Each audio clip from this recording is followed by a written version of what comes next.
Welcome to episode 4 of our Ephesians series. We started this series 2 days ago, and it has been awesome. I just want to thank God for how far He has brought us. I want to thank you all for being there. For me. Thank you. God bless you. Thank you. I hope you have been doing well. I hope everything is fine, and I hope everyone is doing okay. So now we'll be recapping from yesterday. So yesterday we heard about how God's mercy was what is keeping us, and is still keeping us while we're yet sinners, but Christ died for us while we still sinned. But the mercy of the Lord is the one that made us union with God. The mercy of the Lord is the one that will always speak for us. So you are never alone. All you need to do is just to come to the family of God and see and come and experience what we are talking about. We are not just speaking out of fallacies or anything. It is experiences we are speaking out of, and what the word of the Lord is, and what God Himself says. So you can't just sit back there and keep saying you don't want to do God. God is sweet. God is the best. So let's pray. Father, we thank you for this day. We thank you for bringing us to the 4th day of this series. Seemingly be exalted. Holy Spirit, as we begin, we ask that you come and take charge of everything that we'll be doing. And at the end of it all, your name alone will be glorified. For in Jesus' mighty name we pray. Amen, amen, and amen. I'm excited. I'm always excited.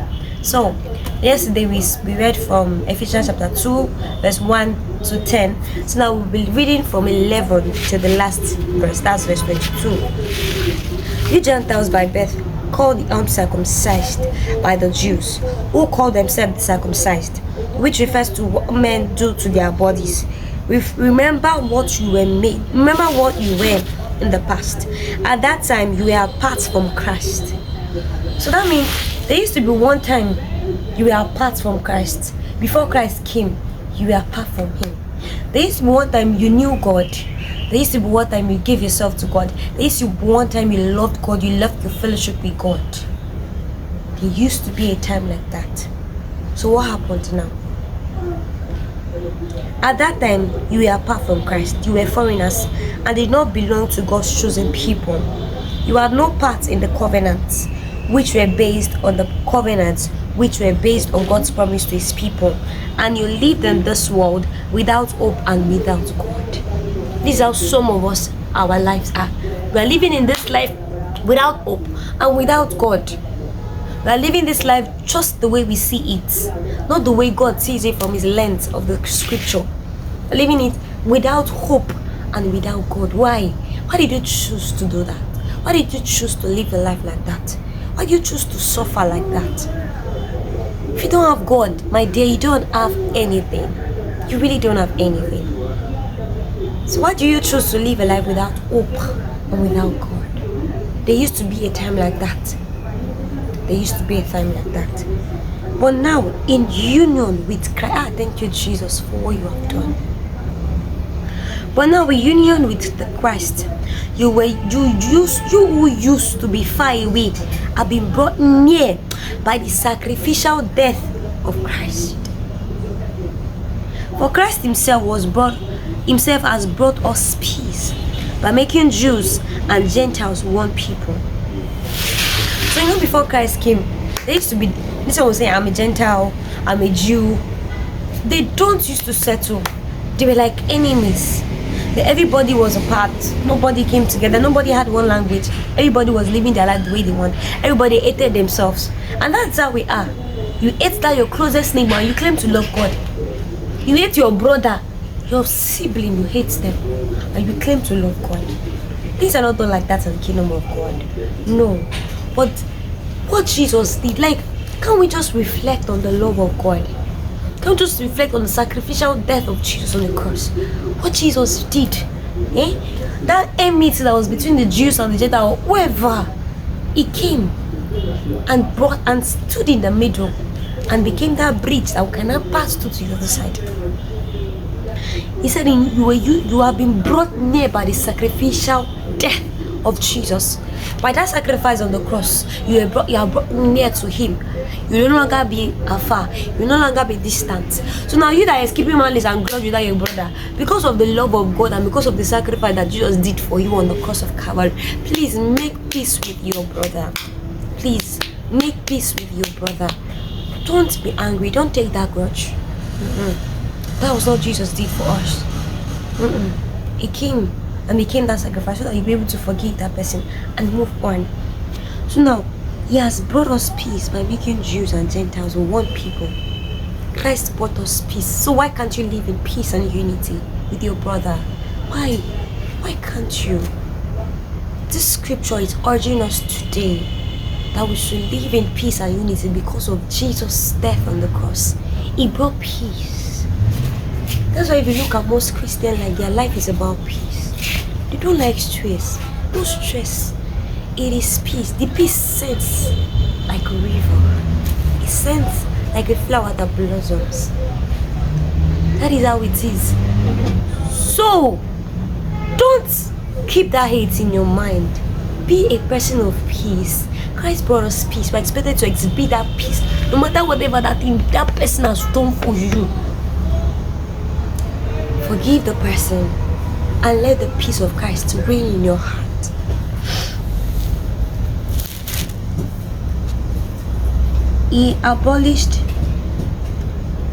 He broke with his own blood, but he broke down the wall that separated them and kept them enemies. He abolished the Jewish law with his commandments and rules in order to create out of the races one new people in union with himself, in the way making peace. In this way, making peace. So what Jesus Christ for us did for us, the Gentiles and the Jews, they had different voices, but Jesus Christ made them one voice. That they can now sit together. Before, they can never sit together. They will always be enemies. If they find somebody, they want to, what are you doing here? But no, Jesus gave us one voice. He gave us one voice. So you don't have to. He brought peace in the midst of that grudge. He brought peace. So by his death on the cross, verse 16, by his death on the cross, Christ destroyed their enmity. By means of the cross, he united both races into one body and brought them back to God. And brought us back to God. So that thing, and brought us back to God. The goal of everything is for you to come back to God. Not to remain there. Not to keep on grudging or having that grudge against your neighbor or your friend or your family. He brought us back to God. So you know those things that will keep harboring in our hearts. They will keep harboring in our hearts and make us separated from God and take us far from God. But that was what Jesus did. He made us come back and made us close to God. That death on the cross was to make you close to God. So Christ came and preached the good news of peace to all, to you Gentiles who were far away from God, and to the Jews who were near to him. So in those days, the Gentiles were the people far from God, and the Jews are the people close to God. Yes, in those days. But Jesus Christ brought the Gentiles close to him. So that they'll be one with the Jews. So that they'll be one, they'll have one voice. So they'll be in order with God. It is through Christ that all of us, Jews and Gentiles, are able to come into the one spirit, into the presence of the Father because of Christ. So we should keep thanking Jesus every time because God has done a lot. He gave us his only one. And he made the wrong thing right.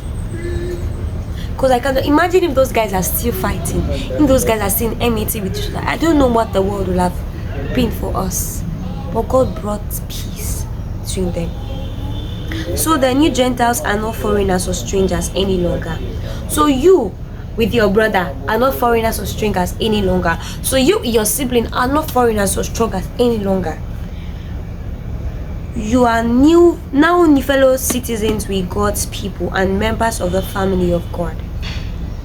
You too are built upon the foundation laid by the apostles and prophets, the cornerstone which being Christ Jesus himself, is the one who holds the whole building together and makes it grow into a sacred temple dedicated to the Lord. In union with him, you two are being built together with all others in a place where God lives through his Spirit. We are built together in a place where God lives in the Spirit of God. So that's why the church is a place of union, is a place of fellowship, is a place of entering the presence of God with His Spirit. So I don't know that grudge you've kept against that your neighbor, but I want to tell you today that God came and brought peace to us. He brought peace that we might live in peace. I don't know how to take that grudge. So now if you think that being a Christian entails you to have grudges against each other, or you start living a life of hypocrisy and all that, no, that's not what Jesus came to do for us. He didn't do that for us. He came that we might be saved. He came to give us peace. So you're expected to live that life of peace at your workplace, no matter what that person might have done to you. Please let it go. Be a person of peace. Be a personified person of peace. Carry peace wherever you go to. Go in peace. And I pray that God will help you. I know you've taken that person too long in your heart. It's time to let go. It's time to let that person go and let Jesus come in. And let Him come in. I know that there's some persons here that have not given Jesus the opportunity. You've not made the opportunity. Please give me the opportunity to lead you to Jesus as you say these words with me. You can only enjoy these blessings when you come to Jesus. Lord Jesus, I believe You died for me. I believe You rose again. I believe You rose for my justification. Right now, I receive Jesus into my heart as my Lord, my Savior, and my King. I go forward ever and backward never. Thank You, Jesus, for saving my soul. I am a child of God. Lord, these ones that in the name of Jesus they remain with Him. I commend them now to the ministry of the Word and to the ministry of the Holy Spirit, which will be to build them. Lord, in the name of Jesus, You will keep and preserve these ones. In the name of Jesus. Thank You, Jesus. If you've prayed this prayer along with us, congratulations. I want to tell you that your name is written in the book of life. Please, I want to reach out to you personally. I want to pray for you personally. So if you've made this prayer, please just type on the comment. Thank You, Jesus. I will reach out to you personally. God bless you. Please tell us in the comment section what stood out for you in this Bible study today. Thank you so much for sticking by. I love you. See you tomorrow.